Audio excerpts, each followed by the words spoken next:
there, Dr. Lepora here. Excited to continue our conversation on diversity, equity, and inclusion. And this one is about, what does equity have to do with it anyways? And the reason why I decided to create this message is because there are many leaders reaching out asking me, what is equity? And so I applaud them for asking the question. And the reason that is because a lot of people are throwing out buzzwords, diversity, equity, and inclusion. This is a great thing because of all these atrocious things that have been receiving higher levels of exposure in the news within the past year and more.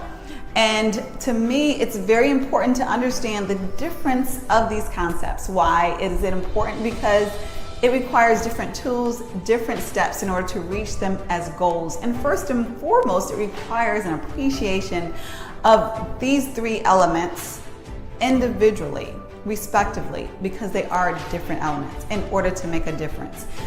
Awareness is that first phase, as we know, in any healthy transformation.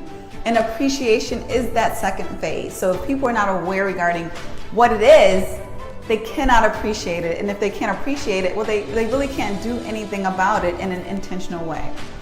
So let's just talk about the different definitions of all three and not just equity to provide clarity. So diversity is pretty much a diverse number being the operative word of people, of elements within your organization, within your environment.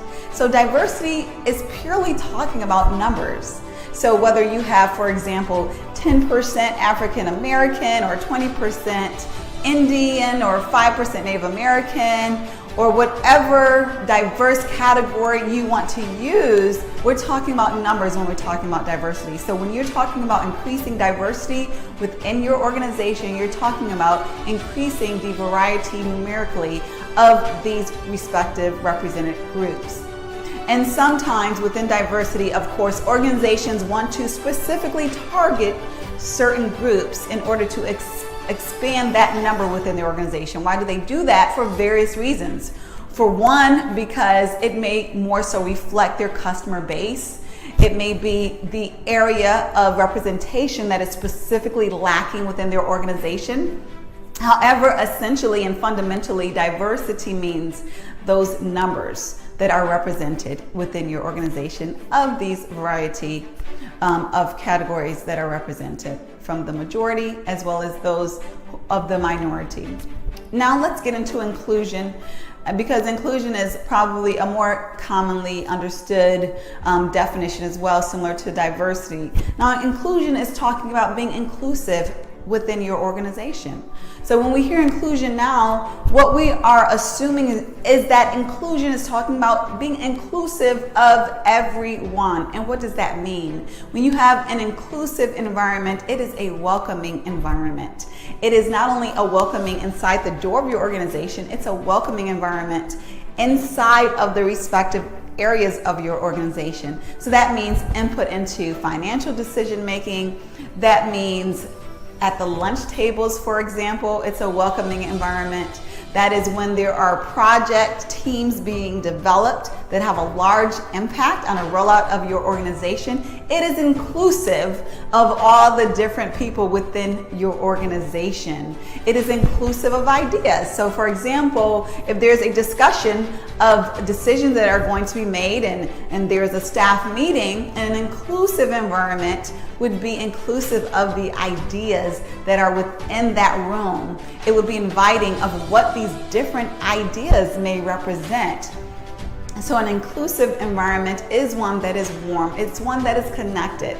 So it's one that is opposite of what you would think of when you would think of a very cliquish environment, you know, where everyone has their little segments, little corners, and you really cannot penetrate those barriers, those barricades within each clique. An inclusive environment is one that is more collaborative, where people are welcome and warm toward each other.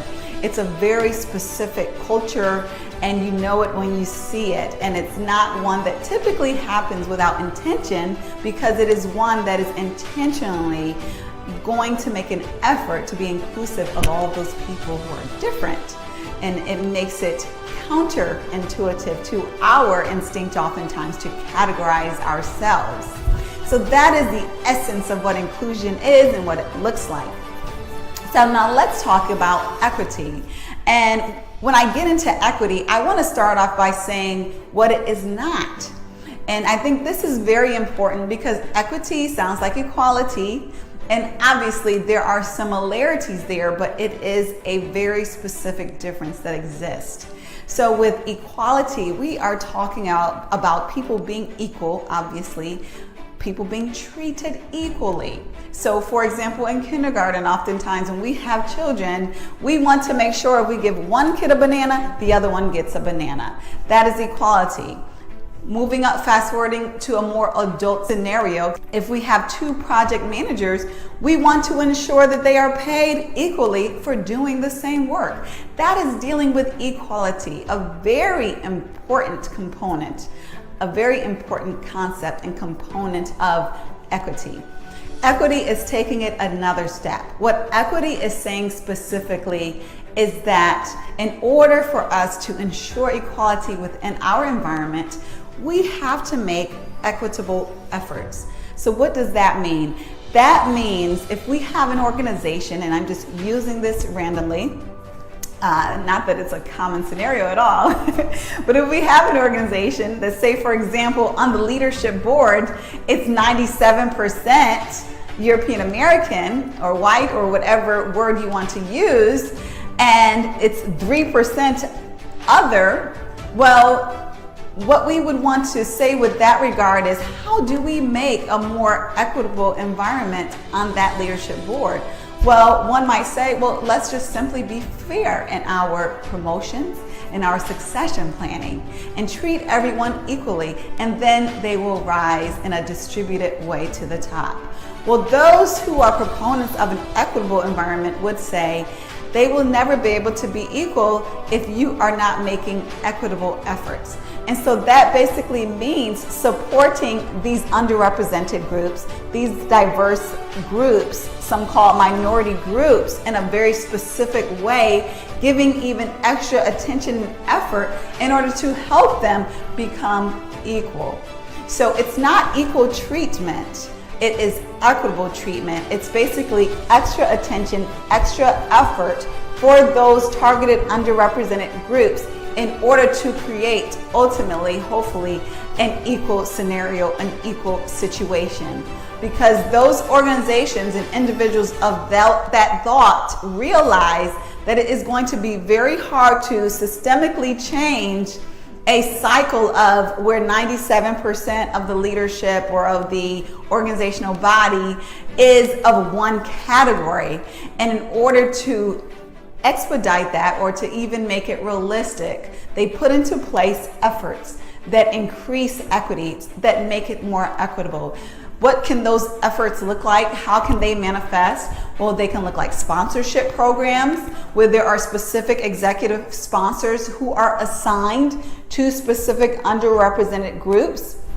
Mentors, which are very similar to sponsors. It can look like leadership programs that are specifically targeting underrepresented groups. It can look like slates that are ensuring an ample, abundant level of diversity in order to ensure that representation on specific levels.